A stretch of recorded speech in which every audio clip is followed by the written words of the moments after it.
sœurs dans le Seigneur, bonjour. Je viens encore, cet après-midi parler du corps de Christ. Ce topic est tellement souvent très mal compris, ou souvent très mal interprété, ou souvent très mal expliqué.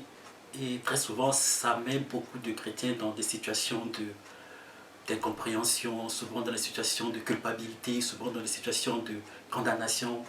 Et alors, j'aimerais ce soir, cet après-midi, de prendre un peu le temps que nous allions dans la parole de Dieu et voir ce que ça signifie être né de nouveau. Non, plutôt être né de nouveau et être membre du corps de Christ. Pour l'instant, avant que j'arrive un peu à développer mon topic, j'aimerais que nous prenions un peu de temps pour un mot de prière. Je bénis Dieu, Père de notre Seigneur et Sauveur Jésus-Christ, Père de miséricorde, Dieu de toute réconforte. Je fléchis mes genoux devant vous et vous remercie pour cette opportunité que vous m'accordez pour proclamer l'évangile de votre Fils, lequel qui s'est donné en rançon pour la rémission du péché et par le moyen de la foi en son sang. Veillez à cet instant, Père, composez mon langage afin que ma bouche puisse prononcer la véracité de ta parole. Au nom du nom qui est au-dessus de toute domination, toute principalité, tout pouvoir, toute gloire, nom où tout genou fléchit ou fléchira, nom qui est au-dessus de tout nom qui peut être nommé pour ce siècle présent et pour les siècles futurs. Le nom de notre Seigneur et Sauveur Jésus-Christ. Amen. Alors, je disais, frères dans le Seigneur, aujourd'hui, j'aimerais un peu toucher le point sur le corps de Christ. Souvent, ce topic est souvent très mal interprété ou très mal compris. Et souvent, ça met beaucoup de chrétiens dans des états de culpabilité ou de condamnation. Mais le fait que lorsque on arrive à comprendre pourquoi est-ce que je suis dans ce corps-là, et quelle est ma position, et quelle est ma condition, et cela va éviter ou bien faire de chrétiens rester dans le plan comme le Seigneur l'avait voulu. Mais avant que j'arrive là, j'aimerais aller dans mon chat, expliquer ce que ça veut dire le corps de Christ. Alors, avant que j'arrive, j'aimerais d'abord que nous allions voir ce qui était dans le passé. Qu'est-ce qui était dans le passé avant que j'arrive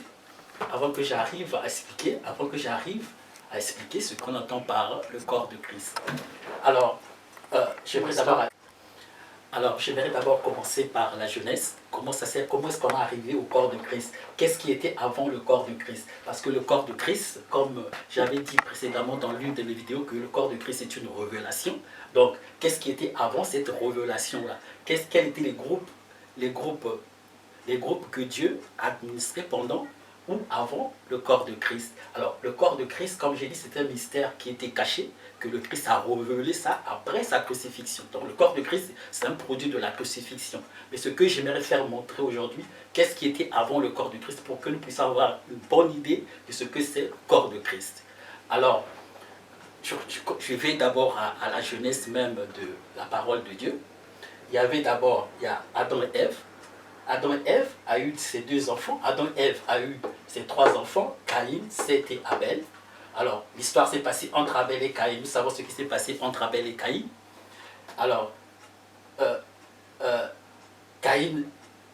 savons ce qui s'est passé entre Abel et Caïn. Et Abel a été trahi et tué par Caïn. Et sa postérité a été calcinée. Alors, Seth, c'est l'enfant de Noah. C'est l'enfant de Noah. C'est à partir de Seth que nous avons la postérité de Noah.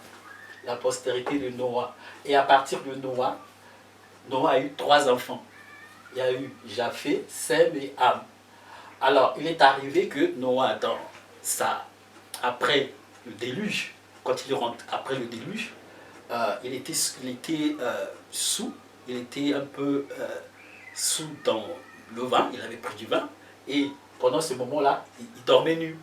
Et Sem, c'est l'enfant qui avait pris, qui avait pensé comment il faut faire pour couvrir son papa. Alors après cela, il a été, son père l'avait béni.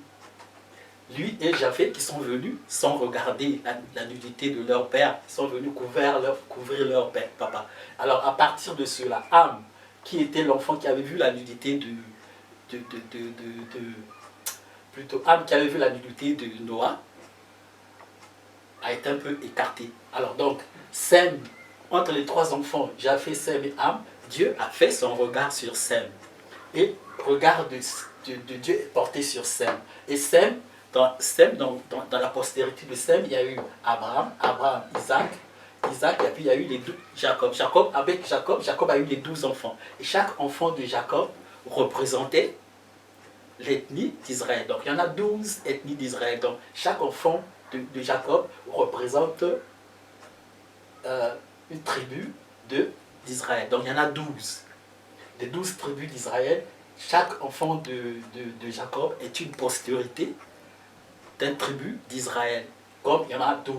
Et alors, c'est ça qui forme la communauté d'Israël. Après cela, Dieu a commencé à administrer le peuple d'Israël.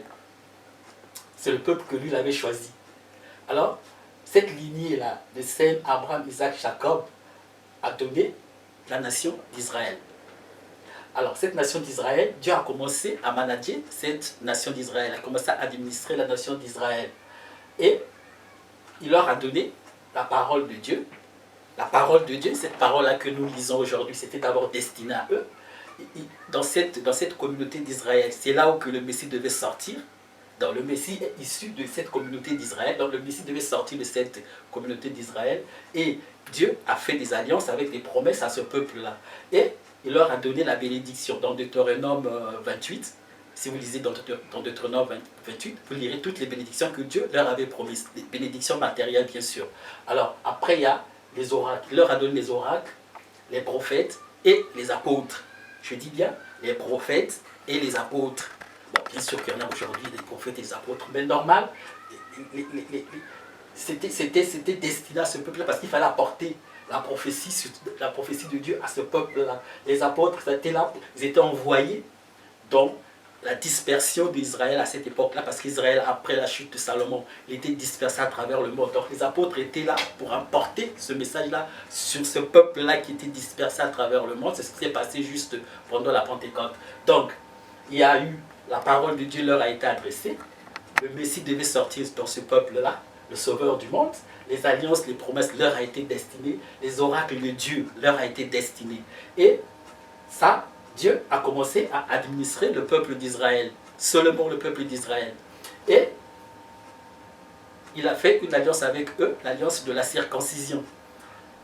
Donc, il a fait avec eux l'alliance de la circoncision. Je vais lire dans Genèse 17. On va dans Genèse 17.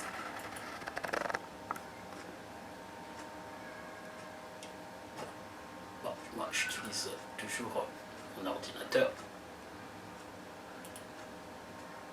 Ok, je vais chercher Genèse. Lis au nom du Seigneur. Et lorsqu'Abraham était âgé de 99 ans, le Seigneur apparut à Abraham et lui dit: je suis le Dieu Tout-Puissant, marche devant moi et sois parfait. Et je ferai mon alliance entre moi et toi, et je te multiplierai extrêmement. Et Abraham tomba sur sa face, et Dieu lui parla, disant: quant à moi, voici mon alliance est avec toi, et tu seras un père de beaucoup de nations. Excusez-moi. Ton nom ne sera plus appelé Abraham, mais ton nom sera appelé Abraham, car un père de beaucoup de nations t'ai-je fait.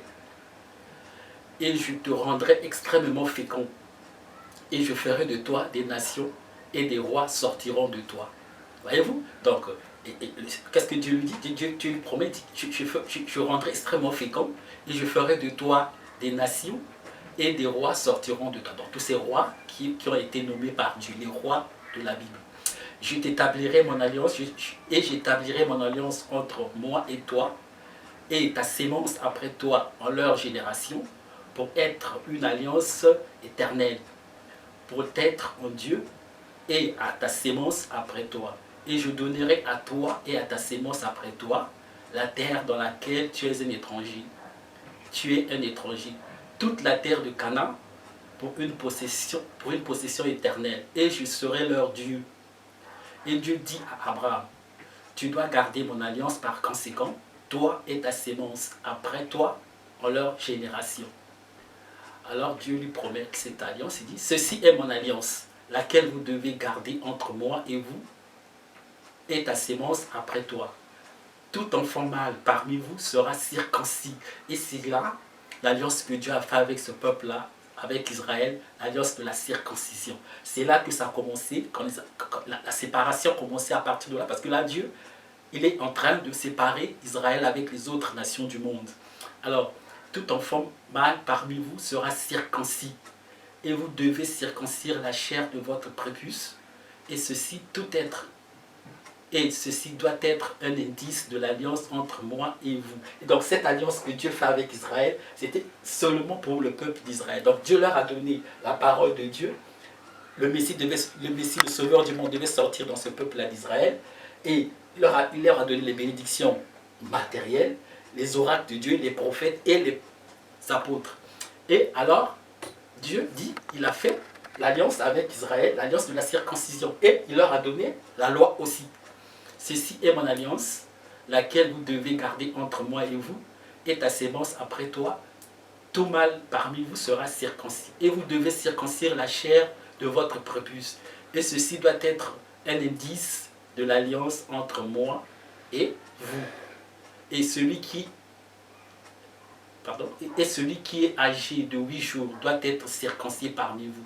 Tout enfant mâle dans vos générations, aussi bien celui qui est né dans la maison, ou acheté par de l'argent, ou tout étranger lequel n'est pas de ta sémence. Voyez? Donc Dieu a fait l'alliance avec Israël, l'alliance de la circoncision. Donc il leur a donné la parole de Dieu. Le Messie devait sortir de ce peuple-là, c'est-à-dire le sauveur du monde. Les alliances, les promesses et la terre, Dieu leur a donné cela. La bénédiction matérielle, je crois que c'est dans Deutéronome 28, si vous lisez Deutéronome 28, vous verrez, je crois qu'il y a 150 bénédictions matérielles que Dieu leur a promises. Et il y a les oracles de Dieu, c'était leur destinée. Les prophètes, c'était destiné à eux. Les apôtres devaient sortir de cette communauté-là d'Israël. Et alors, donc, après, Dieu a séparé. Donc, en faisant l'alliance avec Abraham, par l'alliance de la circoncision, il a séparé la communauté d'Israël avec les autres nations du monde. Donc, c'est-à-dire les descendants, ceux qui étaient les descendants de Japheth et de Ham, nous, par exemple, les nations, toutes les autres nations dehors d'Israël, qui étaient soit des descendants de Japheth et de Ham, nous formons ce qu'on appelle les nations du monde, les autres nations du monde. Donc, Japheth, Sem et Ham sont en quelque sorte les pères des nations. C'est eux les pères des nations. Donc, Sem, Japheth et Ham, nous formons ce qu'on appelle les nations du monde. Et Sem, c'est de la lignée de Sem qu'est issue la nation d'Israël. Donc ça, c'est d'abord les prémices pour mieux comprendre ce qui était avant qu'on arrive au corps de Christ. Avant, qu'est-ce qui était après la crucifixion? Quel était l'état du monde avant la crucifixion du Seigneur? Alors donc, Israël a reçu cette bénédiction-là, a reçu les promesses de Dieu, a fait la circoncision, l'alliance de Dieu avec Israël, l'alliance de Dieu avec... Dieu a fait l'alliance avec eux par la circoncision. Ils ont reçu les oracles, ils ont reçu les bénédictions, ils ont reçu les alliances de Dieu, et parmi ce peuple-là devait sortir le Messie. Et il a séparé les nations avec cette nation-là. Donc Israël ne pouvait pas s'associer avec une personne d'une autre nation. Il ne pouvait pas se marier avec une autre personne d'une autre nation. Et cette lignée-là, cette lignée d'Israël devait rester, ce sang-là ne devait pas se mixer ou se mélanger avec une autre personne. Donc la lignée était restée sainte. Dans la lignée qui était la lignée de Noah, Sem, Abraham, Isaac, Jacob et les 12 tribus. Donc cette lignée-là devait rester sainte sans se mixer avec les autres nations du monde. Donc ça, c'était l'état avant qu'on arrive au corps de Christ. L'état de les nations. Donc les nations, les autres nations qui étaient issues de Japheth et de Ham, qu'on appelle, eux, ils nous appelaient désormais les incirconcis. Les incirconcis, donc les incirconcis sont personnes qui étaient issues, soit les descendants de Japheth, soit les descendants de Ham, qu'on appelle les incirconcis. Et qu'est-ce qui était chez les incirconcis? Ben, on était des nations, on était sans Dieu, on était en dehors de la communauté d'Israël. Je crois dans Ephésiens 2,14, donne qu'est-ce qui étaient les nations qui étaient en dehors d'Israël. Qu'est-ce que nous on était lorsque Israël avait été dans cette position-là avec Dieu, et les nations avaient quelle position? Alors les positions des nations étaient quoi? On était sans Christ, on n'avait pas de sauveur, on était en dehors de la communauté d'Israël, on était étranger des alliances, des promesses, dans toutes les promesses, bénédictions, les oracles, les prophètes, les apôtres, on était en dehors de ça. On était sans espérance et sans Dieu. Donc ça c'était l'architecture à cette époque-là, l'architecture entre l'architecture du monde, des deux groupes qui existaient avant la crucifixion du Seigneur, avant que Christ soit donné en rançon pour pallier à ce désordre. Moi j'appelle ça ce désordre qui était là à cette époque-là. Parce que Israël regardait, nous on était comme des chiens. C'était des chiens qui étaient là, qui erraient partout, qui n'avaient ni Dieu, ni promesse, ni bénédiction, ni regard auprès de Dieu. Et Dieu manageait uniquement cette nation-là qu'on appelle la nation d'Israël, la communauté d'Israël, avec sous la loi. Donc on arrive là, les deux nations, avec le mur de séparation qui est là, le mur de séparation, qui a divisé Israël avec les autres nations, c'est-à-dire des nations qui étaient issues de Japheth et de Ham. Et ces nations-là, qu'est-ce qu'on était? On était sans Dieu, sans Christ, en dehors de la communauté d'Israël. On n'avait pas des alliances, on n'avait pas des promesses. Donc ça, c'était l'architecture qui existait avant la crucifixion du Seigneur. Alors, le corps du Christ, ici, il y a les nations, il y a les Juifs et il y a les nations. Donc il y a eu deux groupes sociaux à cette époque, deux groupes sociaux avant la crucifixion. Alors, il y a eu les prophètes, les psaumes et la loi. Et le Messie est venu. Le Messie, le sauveur du monde, est issu parce que c'était une promesse de Dieu. Le Messie est sorti, est venu pour pallier à ce désordre-là. C'était un désordre. Alors, le Messie est venu. Qu'est-ce que le Messie, quand le Messie est venu? Parce qu'il fallait, Israël, à cette époque, ils ont eu des promesses, ils ont eu des prophéties, ils ont eu des alliances avec Dieu. Alors, Dieu est en train de cheminer avec Israël dans la marche vers leur salut définitif. Ils sont en train de marcher avec Dieu. Mais il arrive dans leur marche, ils commençaient à douter de cette alliance-là. Ils commençaient à ne plus croire à cette alliance-là. Ils commençaient à mettre en exergue les promesses de Dieu, les bénédictions, tout ce que Dieu leur avait promis. Et ils commencent à mettre de liens entre eux et Dieu. Ils commencent à mettre de la barrière entre eux et Dieu. Ils étaient plus attachés à cela. De cette liberté qu'ils ont reçue, mais ils ont peut-être mal géré cette liberté de Dieu et ils commencent à marcher selon leur propre volonté, non selon la volonté que Dieu désirait qu'ils soient. Alors il est arrivé que Israël n'arrivait plus à rentrer dans le plan de Dieu. Donc il n'entrait plus dans le plan de Dieu. Et Dieu, lorsque le Messie est arrivé, ils n'ont pas aussi reconnu le Messie. Ils n'ont pas reconnu le Messie. Et le Messie a été rejeté par Israël. Quand le Messie est rejeté par Israël, Dieu a mis cette prophétie-là qu'ils avaient avec Dieu en suspense. Il a mis ça en attente. Il a mis la prophétie en attente. Donc la prophétie que Dieu avait fait avec Israël, qu'en reconnaissant leur Messie, le Messie est venu. Le Messie est venu. Qu'est-ce que le Messie est venu? Le Messie est venu pour planter le royaume que Dieu leur avait promis.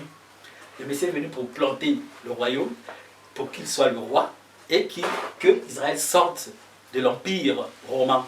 Alors donc, Israël n'a pas reconnu le Messie. Pourtant, il y avait la prophétie d'Ésaïe 53.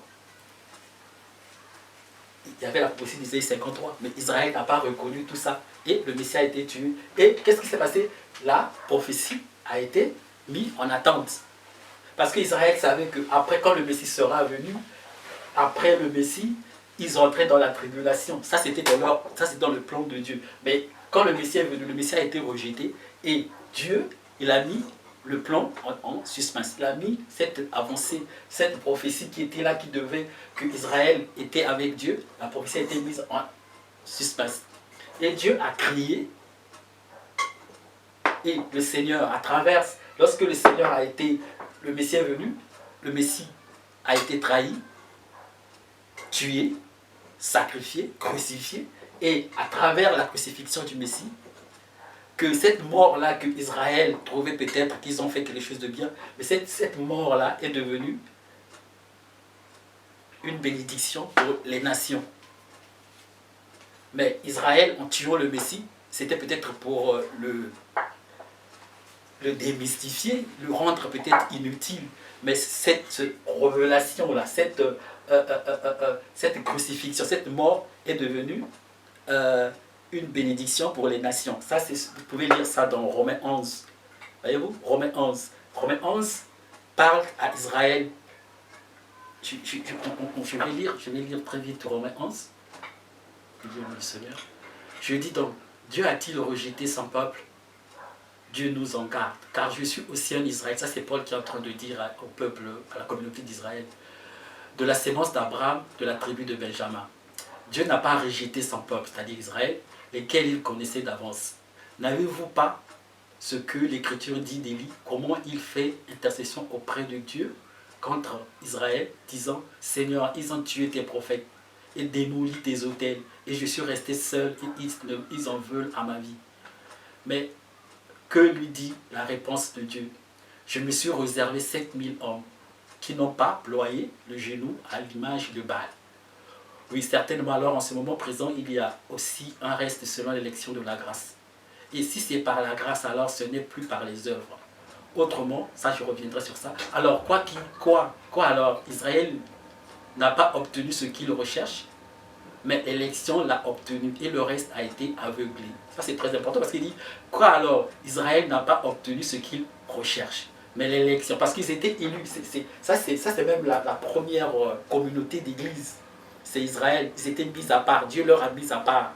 Donc comme l'église, Dieu a mis ça à part. Donc Israël a été mis à part. Donc c'est la première église, je peux dire ça comme ça. Dieu a mis ça à part, cette nation-là. Alors, je continue. Quoi alors? Israël n'a pas obtenu ce qu'il recherche, mais l'élection. Donc Israël a été, c'est un peuple qui était élu, et le reste a été aveuglé. Selon qu'il est écrit, Dieu leur a donné l'esprit d'apathie, des yeux pour qu'ils ne voient pas, et des oreilles pour qu'ils n'entendent pas, jusqu'à ce jour. Et David dit que leur table devienne un filet, et un piège, une pierre d'achoppement et une rétribution envers eux. Que leurs yeux soient obscurcis afin qu'ils ne puissent pas voir et courbent toujours leur dos. Je dis alors ça commence un peu ici là, je dis alors, ont-ils trébuché pour qu'ils tombent? Dieu nous en garde, mais plutôt par leur chute. Voyez-vous? Donc, par la chute d'Israël, c'est-à-dire qu'ils n'ont pas reconnu le Messie, ils l'ont tué, ils l'ont crucifié, et toutes les promesses que Dieu leur faisait, ils étaient toujours là en train de douter ou de se mettre toujours en déphasage avec ce que Dieu leur proposait. Donc, et je dis alors, ont-ils trébuché pour qu'ils tombent? Dieu nous en garde. Mais je vais à 12. Maintenant, si leur chute est la richesse du monde et leur diminution est la richesse des Gentiles, combien plus sera leur plénitude? Car je parle à vous, Gentiles, donc je parle à vous, les nations. Dans la mesure où je suis l'apôtre des nations, je magnifie ma charge. C'est Paul qui avait eu la mission pour apporter la foi aux nations. Si par quelques moyens je puisse provoquer à l'émulation ceux qui sont ma chair, je puisse sauver quelques-uns. Car si leur rejet est la réconciliation du monde, voyez-vous, ça c'est très important parce que qu'est-ce que Paul dit? Car si leur rejet est la réconciliation du monde, quel serait leur accueil sinon la vie d'entre les morts? Alors, Paul dit quoi? Si eux ils avaient accepté le Christ, malgré qu'ils ont refusé le Christ, ils ont rejeté le Messie, Mais cela a apporté aux nations la bénédiction. Et alors Paul se pose la question, mais si eux, ils avaient accepté cela, qu'est-ce que les nations devaient être? Voyez-vous, ça c'est un point d'interrogation. Parce qu'il y avait, une fois, ma fille m'avait demandé cette question-là. Elle m'a demandé, mais est-ce que si Israël avait accepté, qu'est-ce qui devait se passer? Ça c'est même la réponse que je lui avais fait savoir. Il dit si par quelques moyens je puis provoquer à l'émulation ceux qui sont ma chair, je puisse sauver quelques-uns. Car si leur rejet est la réconciliation du monde, donc en rejetant le Christ, Dieu a réconcilié le monde. Donc leur rejet a fait la réconciliation du monde avec Dieu.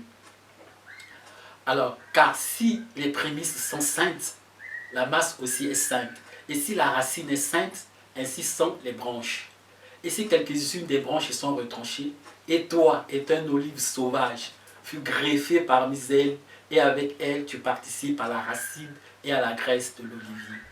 Ne te vante pas au détriment des branches, mais si tu te vantes, tu ne portes pas la racine, mais la racine te porte. Tu diras alors, les branches furent retranchées afin que... Alors, Paul est en train de montrer à peu près, nous qui... La branche était là, l'olivier était là. Alors, nous, on nous a greffé sur cet olivier-là. Parce qu'en refusant le Christ, en ne reconnaissant pas le Messie, ils ont crucifié le Messie et les prophètes. Alors, cette mort-là a porté la bénédiction chez nous. Voyez-vous, ça a porté la bénédiction chez nous. Et Paul nous tire les oreilles. Il nous met en attente. Il nous fait, soyez un peu prudents, parce qu'il dit, si quelques-uns des branches ont été retranchées, donc Dieu a retranché ce peuple-là, et toi étant un olivier sauvage. Donc, nous qui étions sans Christ, en dehors de la communauté d'Israël, étrangers aux alliances, sans espérance, sans Dieu, on était, comme lui dit, un olivier sauvage. Alors, nous fûmes greffés à la racine. Maintenant, on participe à la racine et à la graisse de l'olivier. Ne te vante pas. Donc, il nous demande de ne pas se vanter, nous, les nations. Mais si tu te vantes, tu ne portes pas la racine, mais la racine te porte. Tu diras alors, les branches furent retranchées afin que je puisse être greffé. Eh bien, à cause d'incrédulité, elles furent retranchées et tu es debout par la foi. Ne sois pas autant sans crainte, mais crains. Vous voyez, il fait attention, il essaie de parler aux nations, il dit, mais eh bien, à cause de l'incrédulité, elles furent retranchées. Et si tu es debout par la foi, donc nous sommes debout par la foi parce que nous avons cru que Christ était mort pour nous sauver. Alors, regarde donc la bonté et la sévérité de Dieu sur ceux qui tombèrent. Sévérité, mais envers toi. Bonté, si tu continues dans sa bonté. Autrement, toi aussi, tu seras coupé.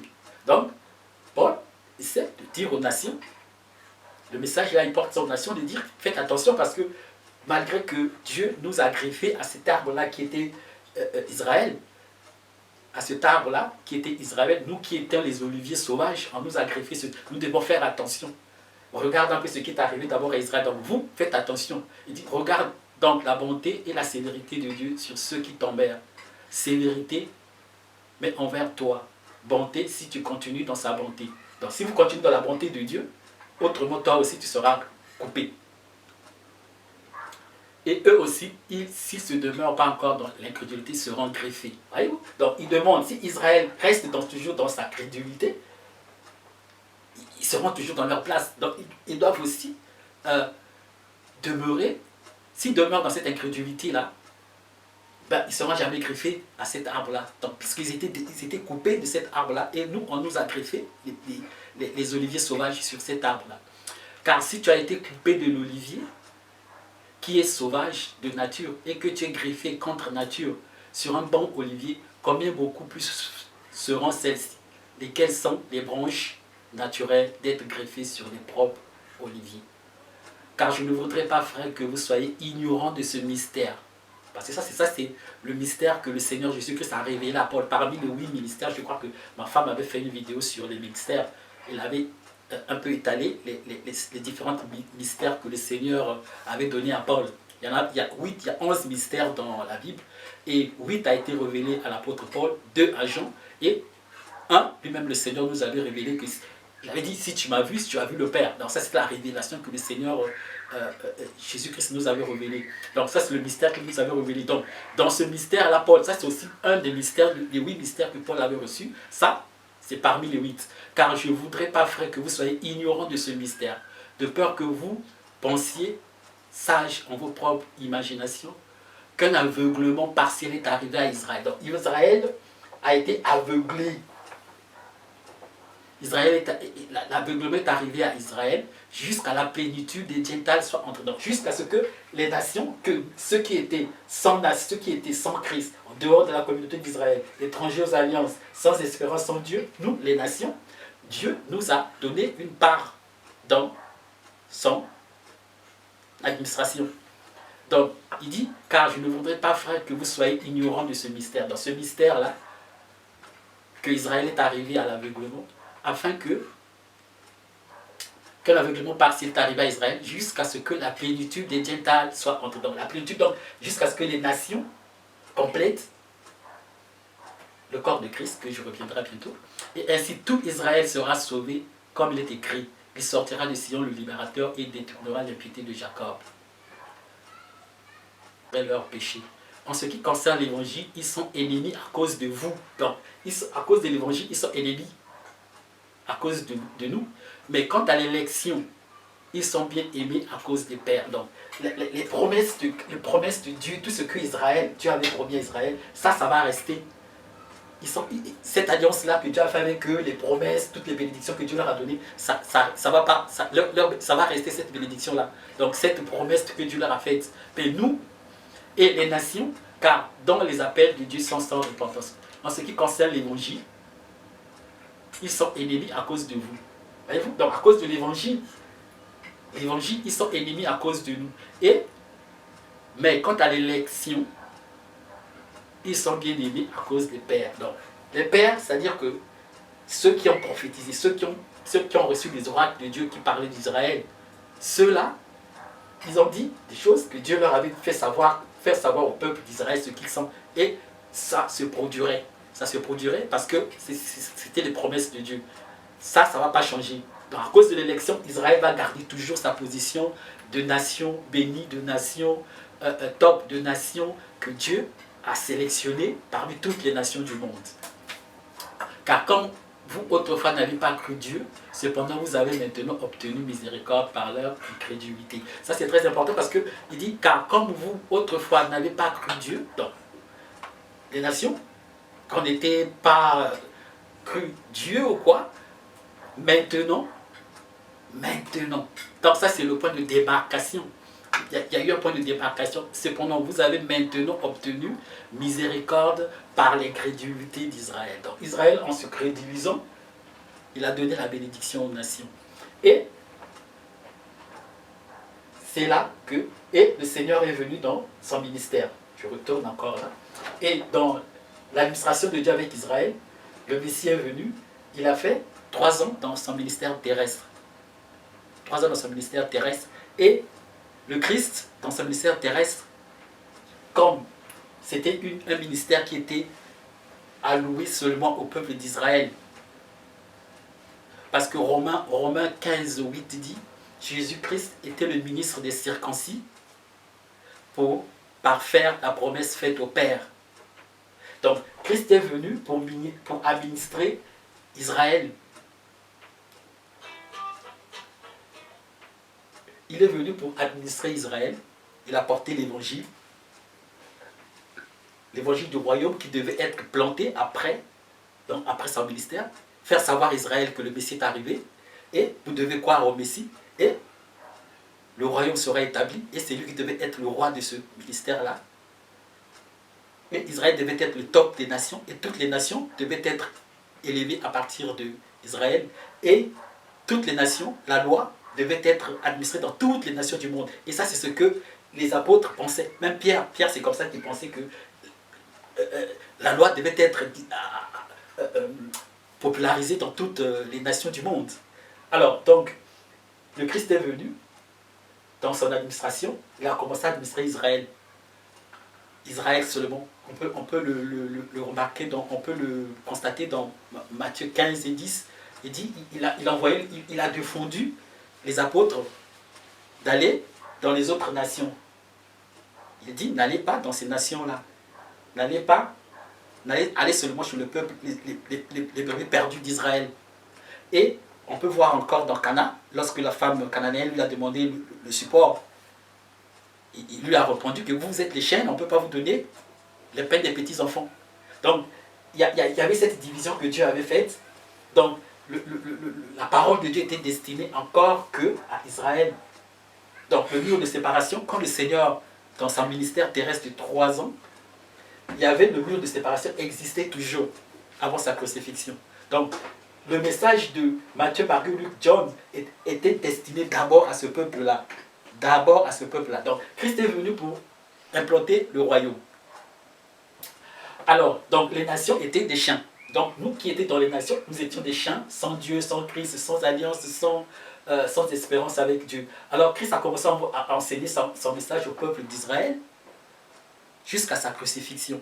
Jusqu'à sa crucifixion, lorsqu'il a été crucifié, et comme Paul nous dit en Romains 11, de leur incrédulité, la bénédiction est arrivée en nous. Donc, à partir de la mort de Christ,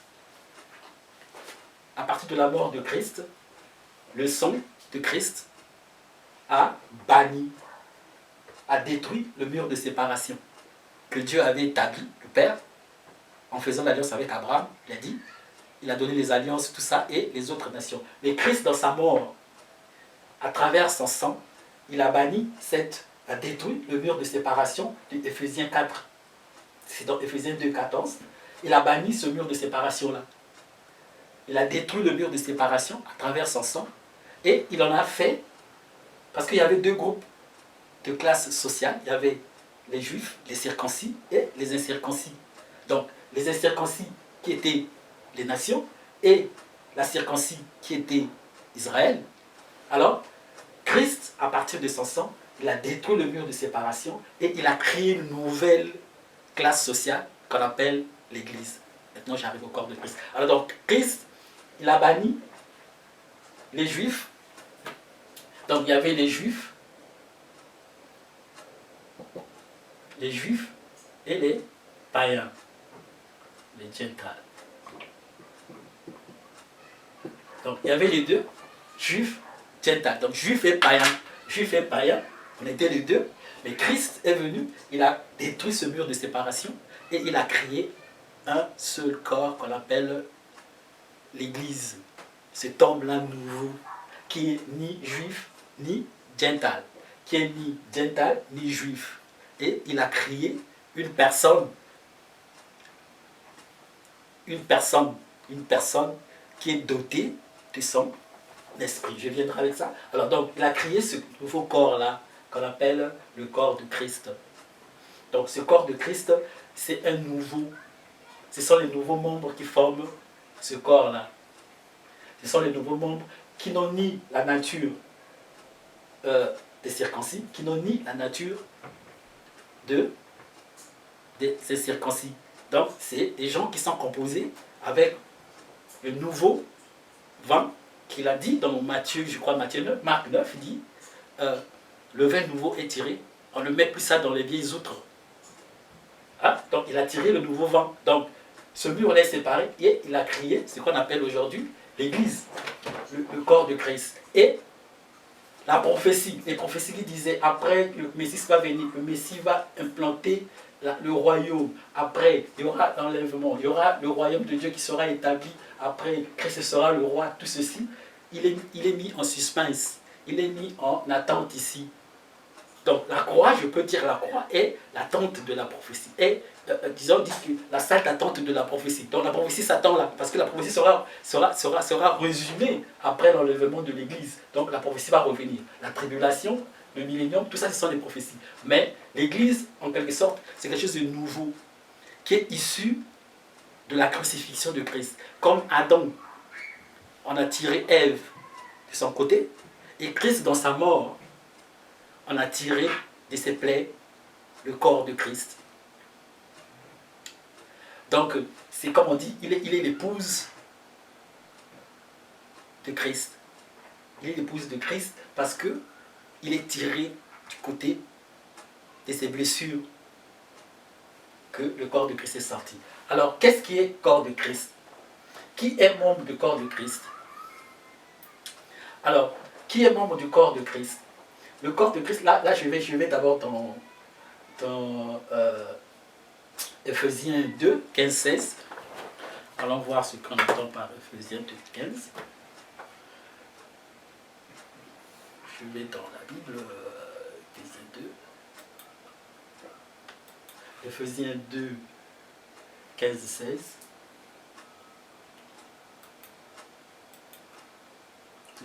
De 15, 16. Ok, je lis au nom du Seigneur Jésus. Ayant aboli, ayant aboli en sa chair l'inimitié, c'est-à-dire la loi des commandements contenant des ordonnances, pour faire en lui-même des deux un homme nouveau, ainsi faisant la paix. Donc, le Christ, il a aboli d'abord les lois, donc les lois, les ordonnances, tout ce qui était là, les lois, les ordonnances qui nous condamnaient, et qui mettaient même Israël aussi dans la condamnation aussi. Donc, Christ, à travers son sang, il a détruit cela. Donc, il a cloué les ordonnances et les commandements qui nous condamnaient. Il a aboli l'autorité pénale de la loi. Ça, je vais pas mettre le point là-dedans. Parce que souvent, ça fait trop de confusion. La loi, la grâce, la loi, la grâce. Christ a aboli toutes les réclamations de la justice. Donc, Christ a aboli l'autorité pénale de la loi. Toute l'autorité pénale de la loi a été abolie. On ne peut pas appliquer une loi ici. On ne peut pas. Ça, c'est vandaliser la croix du Seigneur complètement. On ne peut pas. Donc, il abolit les lois et les ordonnances qui nous condamnaient. Il a cloué l'autorité pénale de la loi. Aucune loi peut être pénalisée encore ici chez les membres du corps de Christ.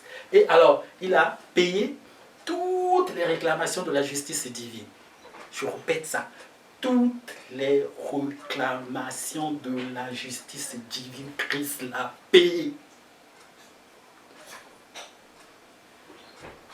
Donc, on ne peut plus venir mettre les membres du corps de Christ dans des servitudes incroyables, des servitudes qu'on ne sait même pas d'où ça vient, dans quel évangile, dans quelle partie de la Bible. On ne peut plus. Il a payé toutes les réclamations de la justice divine, toutes. Et un membre du corps de Christ qui est sauvé, il n'a pas de compte à rendre à qui que ce soit sur cette terre-là, sinon qu'à Christ lui-même. Alors, donc Christ, il a aboli les lois et les ordonnances qui les condamnaient, mais il a... Alors, je continue dans la Bible ici, je perds un peu. Okay.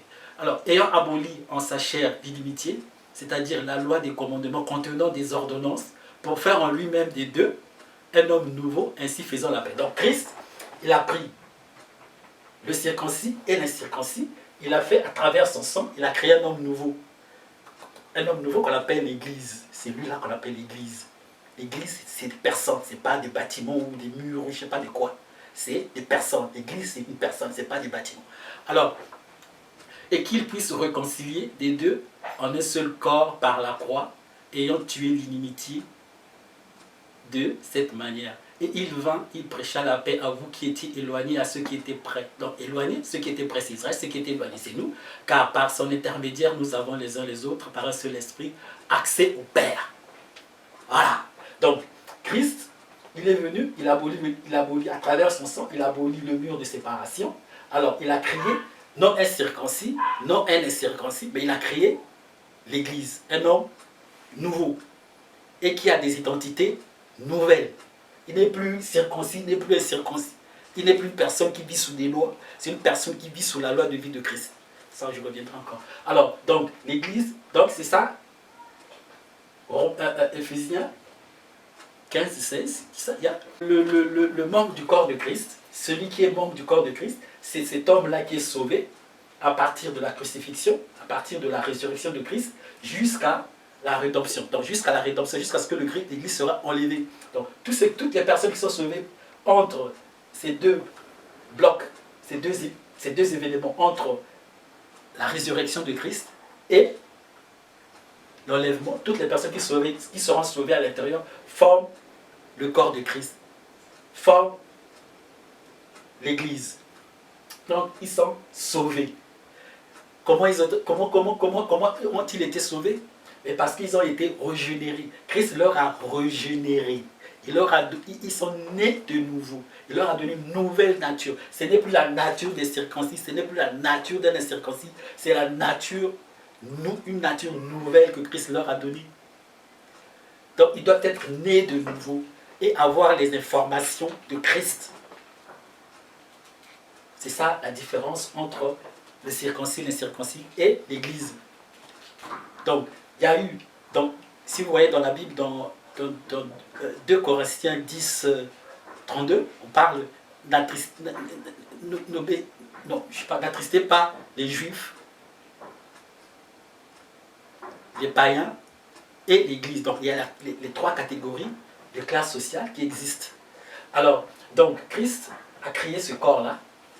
Donc, ce corps-là, le corps de Christ, contient tous les sauvés de chaque partie du globe terrestre. Toutes les parties, toutes les nations du monde, tous les sauvés qui sont à travers le monde, qui sont sauvés à travers la croix du Seigneur, à travers le sang de Christ. Ils ont été nés de nouveau et ils font partie de ce corps-là.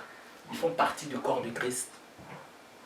Donc tous ceux qui ont reçu, qui ont accepté que Christ était mort, pour eux, il a été crucifié et reçu, et il y a eu la résurrection de Christ. Donc, s'ils croient à cela, après leur repentance, ils font partie de ce corps-là. Donc, chaque membre de chaque nation. Ici, il n'y a plus de nation. Et ce corps-là, il est organique. Il n'est pas organisationnel. Ce n'est pas une organisation. C'est un organisme. On dit corps. Corps, c'est organisme. Corps, ça mine, ça peut être une organisation. Donc, c'est un organisme qui est complètement uni à Christ. Et Ephésiens 5:30 dit, nous sommes les os, la chair et le sang de Christ. Donc, nous faisons partie de son corps. Nous faisons partie de son corps. Comme vous, votre corps, comme vous voyez votre corps, vos yeux, vos têtes, vos bouches, tout ça, ça fait une seule partie de votre corps. On peut pas, si on vous enlève votre oreille, on vous ampute une de vos organes. Ça, c'est déjà un corps qui est mutilé. Donc, nous formons un corps. Et ce corps-là, il est organique. Et Christ est la tête de ce corps-là. Et nous sommes les membres. Et il faut que la personne comprenne ça. Parce que si la personne ne comprend pas ça, voilà pourquoi on arrive aujourd'hui à des dominations, à des gens qui sont là, qui ne comprennent pas ce qu'ils sont. Et ils sont manipulés, dominés, trompés, avec des évangiles qu'on ne sait même pas d'où ça sort. Et surtout aujourd'hui, il y a même des évangiles qui sont devenus... On n'enseigne plus les gens la croix. On n'enseigne plus les gens, on leur enseigne plus la croix. On leur enseigne pas qu'est-ce que... Moi, je suis membre du corps de Christ. Mais comment je suis devenu ce membre-là? Et comment la croix, qu'est-ce que la croix a fait? Qu'est-ce que le sang a fait? On amène... Comment il faut réussir? C'est devenu des évangiles de développement humain, motivationnel. Comment faire la relation sexuelle dans le mariage? Comment réussir votre... Est-ce que ça c'est pas de l'évangile? Si vous voulez des évangiles, comment faire le mariage, comment réussir votre mariage, il faut aller chercher.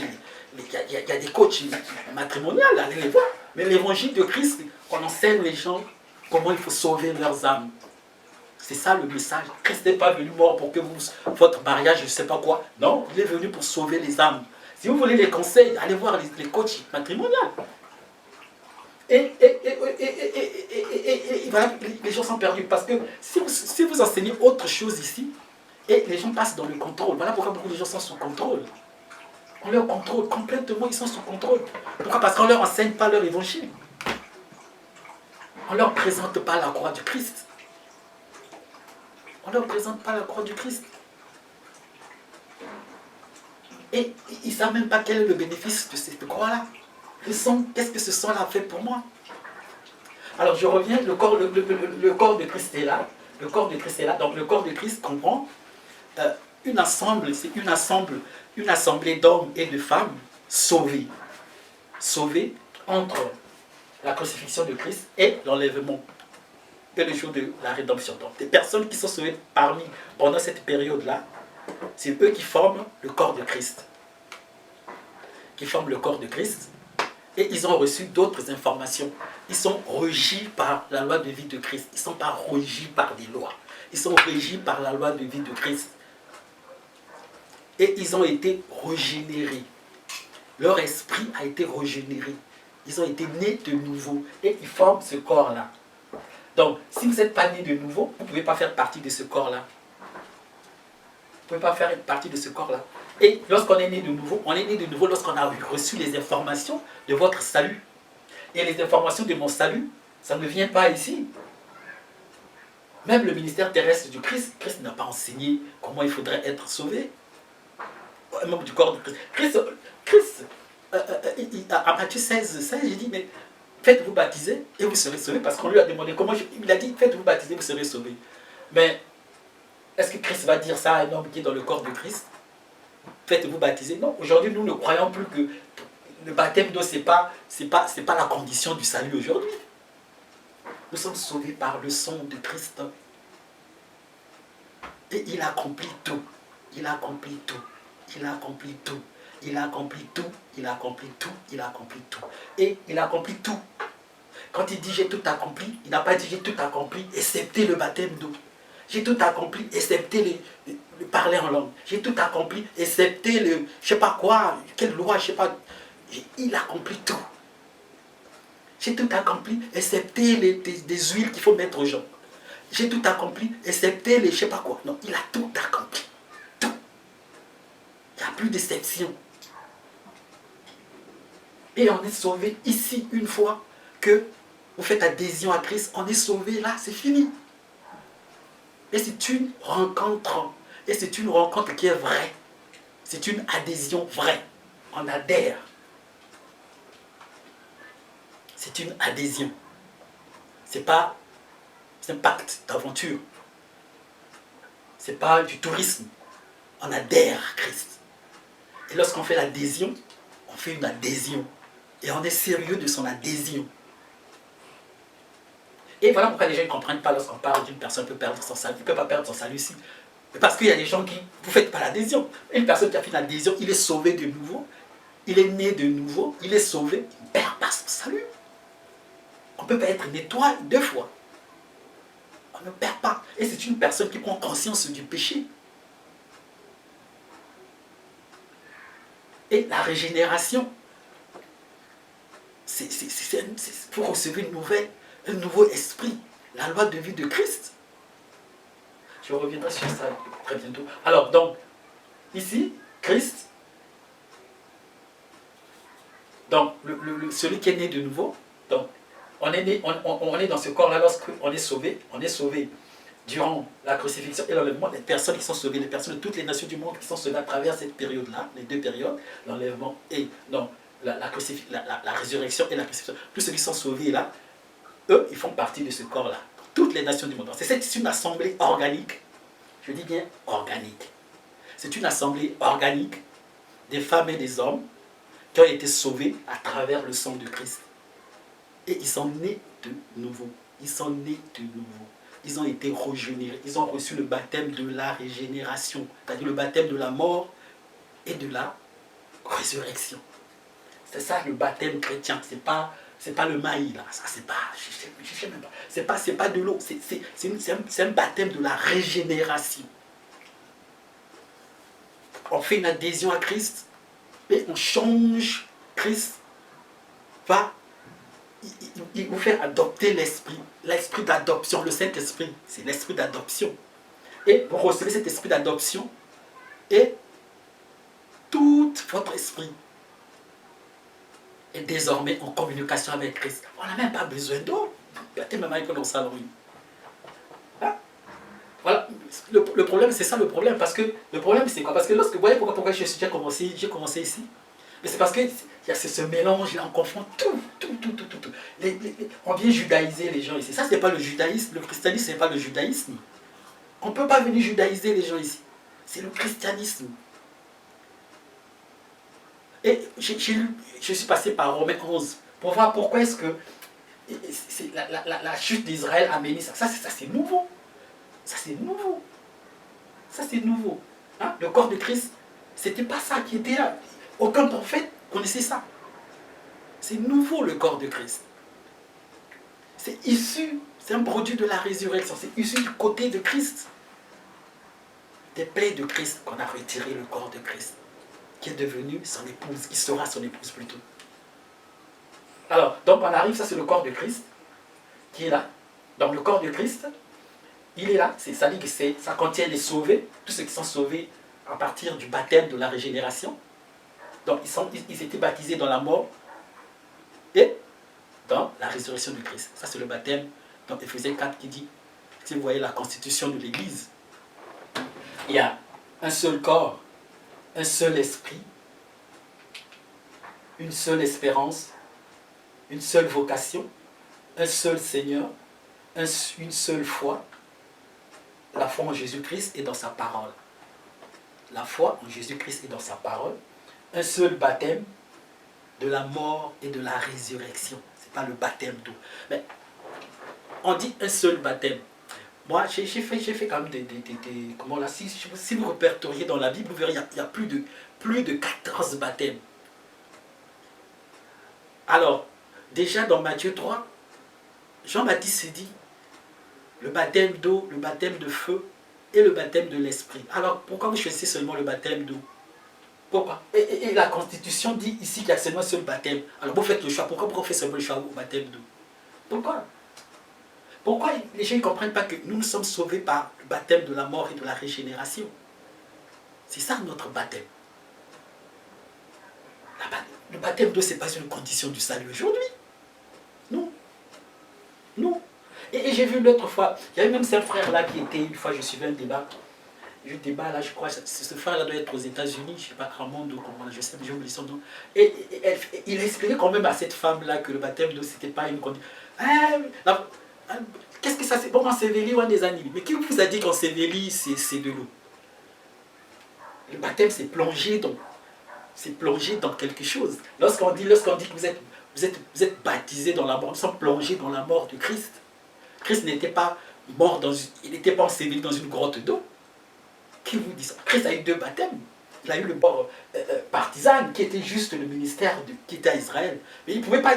Christ n'avait pas de péché. Il n'avait aucune raison pour prendre le baptême d'eau, pour la rémission des péchés. Bon, aujourd'hui, notre péché n'est pas remis par le baptême d'eau, il est remis par le sang de Christ. Et ce frère-là, il est fatigué. Il était même fatigué d'expliquer. En Séville, on est en Séville, on est mais qui vous a dit c'est qu'en Séville, ça veut dire que Salama? Qui a dit ça? Ou dans la Bible, on dit que la Séville, c'est plongé dans l'eau. Bon, je reviens là parce que c'est un peu la suite de tout ça. Alors, donc, nous sommes dans ce corps-là. Donc, ceux qui sont sauvés après la mort de Christ font partie du corps de Christ. Être sauvé et avoir le Saint-Esprit. Ça, c'est la condition sine qua non pour être sauvé. Pour faire partie du corps de Christ, il faut avoir le Saint-Esprit. Parce que c'est ça qui est la colonne du corps de Christ. Le corps de Christ, et la colonne vertébrale, c'est le Saint-Esprit. Les membres, c'est comme dans le corps humain. Si vous n'avez pas l'Esprit, vous êtes un homme mort. Et lorsque nous mourons, c'est parce que l'Esprit est parti. Donc, lorsque le corps de Christ, dans le Saint-Esprit, donc un membre du corps de Christ a comme squelette, je ne sais pas comment je peux définir ça, le Saint-Esprit en quelque sorte, le support même, le soutien même, c'est-à-dire que c'est la définition même de celui qui est sauvé, parce que nous sommes des saints. Donc, tous ceux qui sont dans le corps de Christ sont des saints. Et ça c'est même mon ignorance quand j'étais dans la religion. Dans la religion, je pensais que les saints c'était seulement des morts. Et pendant des années, j'ai vécu dans cette ignorance-là, de croire que les saints c'était seulement des morts. Voyez-vous, il y a souvent des ignorances qu'il faut... lorsque j'étais dans la religion, je venais passer pratiquement les 3 quarts de ma vie, mais Dieu m'a fait cette grâce-là, m'a fait cette grâce. Et aujourd'hui, je commence à comprendre des choses, pourquoi je n'ai pas fait partie d'une dénomination quelconque, parce que peut-être, je commence à comprendre, parce que je risquerais je devais peut-être consommer toutes ces fausses théories, ces fausses doctrines. Et mon retrait m'a beaucoup aidé, m'a beaucoup sincèrement aidé, parce que simplement, le Saint-Esprit m'a donné beaucoup de véracité dans la parole, parce que j'ai cherché la vérité. La vérité, on la cherche. Christ est la vérité. Il faut chercher la vérité. La vérité, on la cherche. Il ne faut pas attendre que quelqu'un vienne vous dire la vérité. Tout le monde, il n'y a pas un être humain qui est infaillible. Donc vous ne pouvez pas tracer des gens. Ça, c'est comme si vous êtes dans un avion et on vous a donné un parachute. Et avec, je ne sais pas, un parachute et avec, je ne sais pas, des boutons qu'il faut fixer. Comme vous voyez que l'avion est en panne ou quoi là, vous dites, écoutez, arrangez-vous, chacun va voler. Vous n'allez pas attendre que quelqu'un vienne presser votre bouton pour que vous volez. Voyez-vous, donc c'est à vous de savoir comment il faut presser votre bouton. Hein? Il faut sortir, il faut sortir, il faut sortir, il faut sortir des dépendances. Il faut sortir des dépendances. Dieu vous a créé libre. Et c'est même ça le problème. Lorsque vous faites adhésion à Christ, lorsqu'une personne est sauvée, il reçoit le dépôt de la sémence de Christ en lui. Mais c'est parce qu'on est habitué à voir quand une personne dit qu'il est chrétien, tout ça, on peut perdre son salut. Tu peux pas. Parce que tu as reçu le dépôt de Christ. Ça, c'est comme si vous faites un abonnement avec une chaîne de télévision. Et si cette chaîne de télévision-là, vous faites une souscription, il a mis une chaîne, il vous donne toutes les 1000 chaînes. Christ vous donne tout. Ceux qui sont sauvés, après la mort de Christ, font partie du corps de Christ. Être sauvé, avoir le Saint-Esprit, donc on a le Saint-Esprit en nous. Et nous sommes unis à Christ par une relation organique profonde. Donc la relation, elle est organique. Très organique. Nous sommes sa chair, ses os et son sang. Ephésiens 5, 30. Vous regardez ça. Juste fermez les yeux et pensez un peu à ce verset-là. Nous sommes sa chair, ses os et son sang.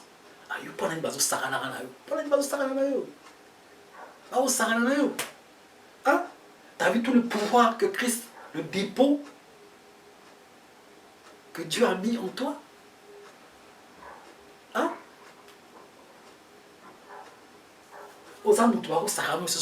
Même les enfants de moi la présidente, il a tout le privilège qu'il veut.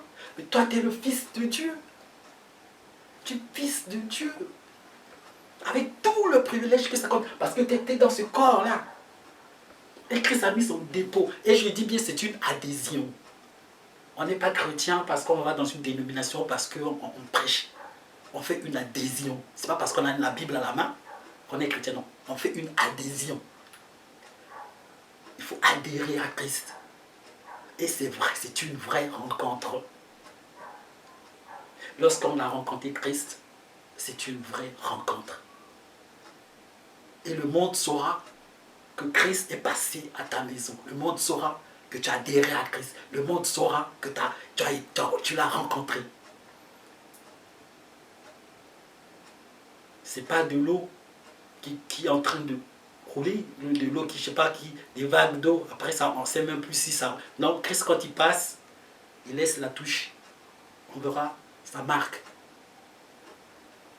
On verra le degré de la quantité de sang qui vous a abreuvé. Donc, la personne là, le membre du corps de Christ, c'est les personnes qui sont sauvées, qui ont reçu le baptême de la régénération. Je répète ça, le baptême de la régénération. Il y a Maïté. C'est leur esprit qui a été régénéré. Ils ont été régénérés. Et cet esprit est devenu nouveau. Je vais passer, après ça, je vais passer par expliquer le plage. Donc, chaque enfant de Dieu est en Christ et Christ est en eux. Ça, c'est quelque chose qui n'existait pas. Ça, c'est Paul nous a révélé cela. Que lorsque vous êtes né de nouveau, vous devenez une nouvelle créature. Vous devenez une nouvelle créature. Donc, Christ vit en vous. Et vous aussi, vous vivez en Christ. Et c'est une relation organique. Organique. Et vous devenez le combattant de la croix. Le combattant. Et votre corps devient l'armure contre le péché. Parce que vous représentez Christ. Vous représentez Christ dans sa fonction d'ambassadoriat qu'il vous a donné sur cette terre-là. Et ça, c'est pas du joujou. Ça, c'est pas du joujou. C'est pas du poudre de perlimpin. C'est pas du joujou. C'est une adhésion vraie. Et c'est une conscience vraie. Et on arrive à ce corps de Christ qui est là, qui est une assemblée des personnes qui sont sauvées à travers le sang de Christ.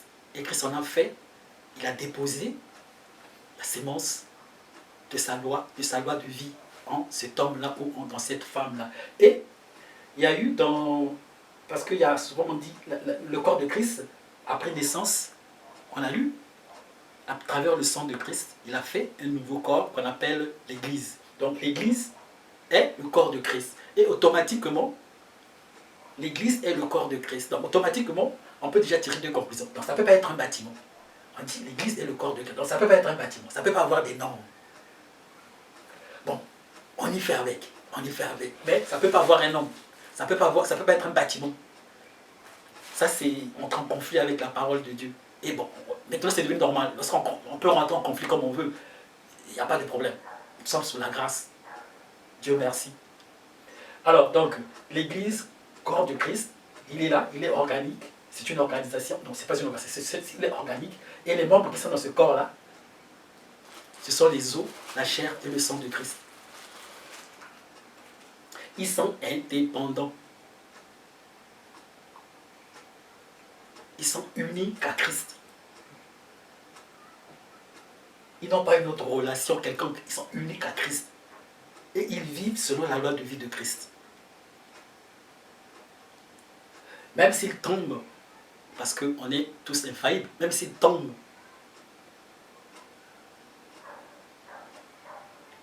aussi, le nombre de fois que vous allez tomber, si vous tombez 10 fois, vous allez vous relever 11 fois. Vous tombez 5 fois, vous allez vous relever 6 fois. Vous tombez 1 million de fois, vous allez vous relever 1 million de fois et une. Parce qu'ils ont la sémence de Christ en eux.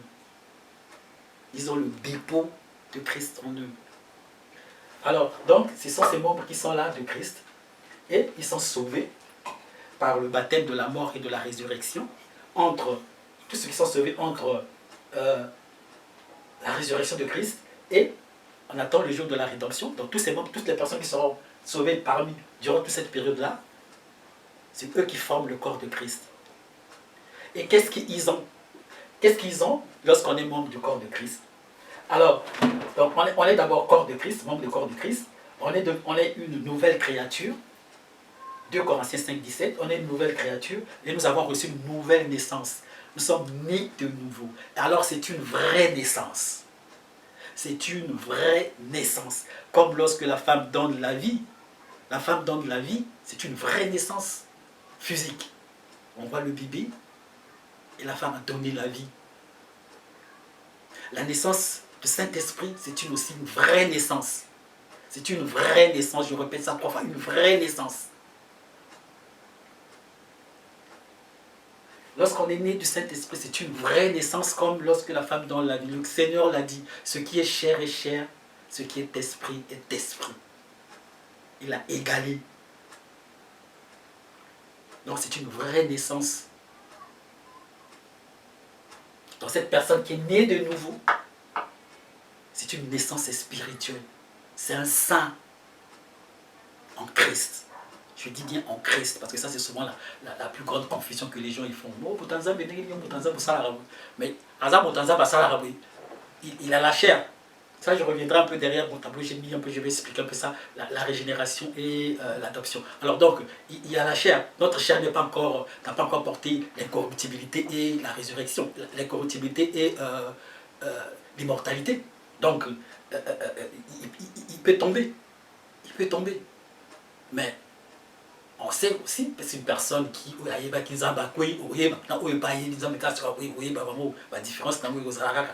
hein? Parce que celui qui a Dieu, il tombe, aussitôt il se relève. Ce n'est pas le nombre de fois que vous allez tomber qui compte, mais c'est la capacité et l'habileté que vous avez à vous relever lorsque vous tombez qui compte. Voilà. Parce que dans la vie, il y a des erreurs qu'on fait, il y a des faux pas qu'on fait, il y a des amitiés qu'on regrette.